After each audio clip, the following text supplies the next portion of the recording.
इसरो द्वारा सूर्ययान भेजा गया है। आज के इस वीडियो में आपको मिशन सूर्य के बारे में कुछ खास जानकारी देने वाला हूँ। यह मिशन भारत के लिए ही नहीं बल्कि विश्व के लिए बेहद महत्वपूर्ण होने वाला है। Aditya L1 solar mission. ISRO ने भारत के पहले सूर्य मिशन आदित्य L1 की लॉन्चिंग कर दी है, जिसको 2 सितंबर 2023 को सुबह 11:50 पर श्रीहरिकोटा स्पेस पोर्ट से लॉन्च किया गया। लेकिन इससे बड़ा सवाल यह है कि इसरो का आदित्य L1 मिशन सूर्य पर लैंड करेगा? तो इसका आसान जवाब है नहीं। धरती से सूरज की दूरी करीब 15 करोड़ किलोमीटर है। आदित्य L1 मिशन धरती से 15 लाख किलोमीटर दूरी पर स्थित L1 यानी लैग्रेंज पॉइंट पर जाएगा। इस स्थान से सूर्य की दूरी 14.85 करोड़ किलोमीटर है। आदित्य L1 इसी लैग्रेंज पॉइंट से सूर्य का अध्ययन करेगा। यहाँ तक पहुँचने में इसे 4 महीने तकरीबन 127 दिन लग जाएंगे। इस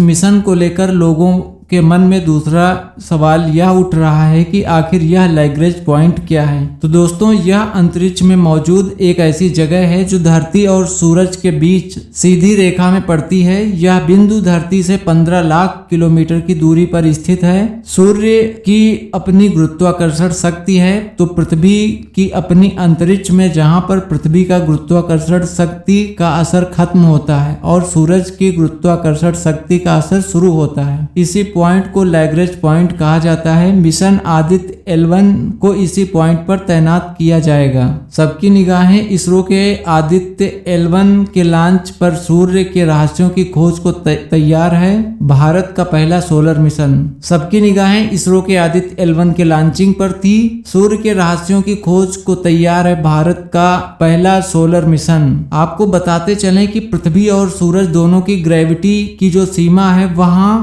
कोई छोटी वस्तु लंबे समय तक नहीं रह सकती। आदित्य L1 दोनों ग्रहों की ग्रेविटी के बीच फंसा रहेगा। इससे आदित्य L1 के ईंधन की खपत कम होगी और वहां ज्यादा दिन तक काम कर सकेगा। सूरज की सतह से थोड़ा ऊपर, जिसे फोटोस्फीयर कहा जाता है, जिसका तापमान करीब 5500 डिग्री सेल्सियस रहता है, वहीं उसके केंद्र का तापमान अधिकतम 1.50 करोड़ डिग्री सेल्सियस रहता है। ऐसी स्थिति में किसी अंतरिक्ष का वहां जाना संभव ही नहीं है। इसलिए आदित्य L1 को लैग्रेंज पॉइंट पर स्थित रखा जाएगा। आदित्य L1 सूरज के कोरोना से निकलने वाली गर्मी और गर्म हवाओं का अध्ययन करेगा। इसके साथ ही सौर हवाओं के विभाजन और तापमान का भी अध्ययन करेगा। इसके अलावा वह सौर वायुमंडल को समझने का प्रयास करेगा। इसमें विभिन्न तरंग बैंडों के प्रकाश मंडल, क्रोमोस्फीयर और सूर्य की बाहरी परतों यानी कोरोना का निरीक्षण करने के लिए 7 Poland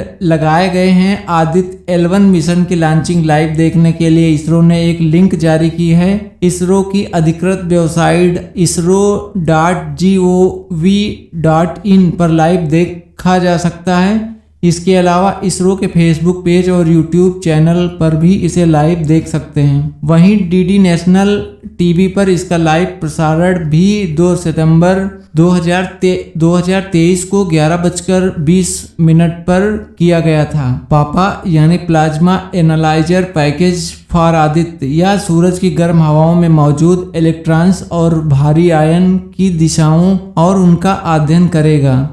VELC visual line emission coronagraph, इसे इंडियन इंस्टीट्यूट ऑफ एस्ट्रोफिजिक्स ने बनाया है। आदित्य L1 में लगा VELC सूरज की HD फोटो लेगा। पेलोड में लगा कैमरा सूरज के हाई रेजोल्यूशन तस्वीरें लेगा। साथ ही स्पेक्ट्रोस्कोपी और पोलैरिमेट्री भी करेगा। QIT यानी सोलर अल्ट्रावायलेट इमेजिंग टेलीस्कोप, यह एक अल्ट्रावायलेट टेलीस्कोप है। यह सूरज की अल्ट्रावायलेट वेवलेंथ की तस्वीरें लेगा। साथ ही यह सूरज के फोटोस्फीयर और क्रोमोस्फीयर की तस्वीरें लेगा।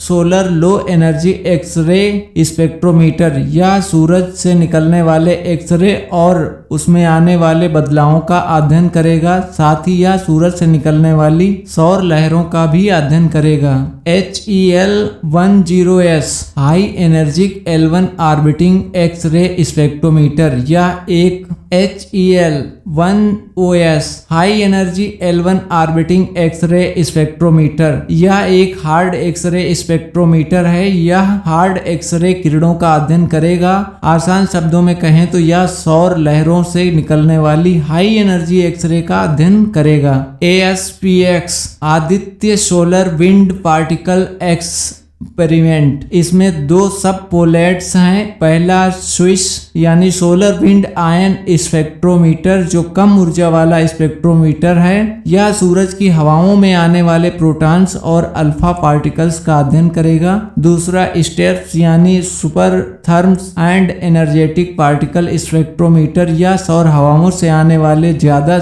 ऊर्जा वाले आयंस का अध्ययन करेगा। MAG advanced triaxial high resolution digital magnetometers यह सूरज के चारों तरफ मैग्नेटिक फील्ड का अध्ययन करेगा। साथ ही यह धरती और सूरज के बीच मौजूद कम तीव्रता वाले मैग्नेटिक फील्ड का भी अध्ययन करेगा।